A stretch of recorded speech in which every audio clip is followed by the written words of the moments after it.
Mas okay po ba gumamit ng iodized salt kaysa ordinary rock salt? Noong unang panahon naman daw po kasi wala naman process ng mga salt. Yun Dok na yung tanong niya.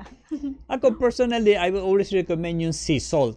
Okay? Hindi yung commercial salt. Kasi ang sea salt has at least 40 minerals in it. Pero kung yung salt po ang hinahanap yung magandang klase, I would recommend ionic mineral drops. Kasi ang ionic mineral drops, basically, it's salt. It's a combination of alkaline and acidic minerals. Okay? Pwede naman gamitin yung ionic as a seasoning.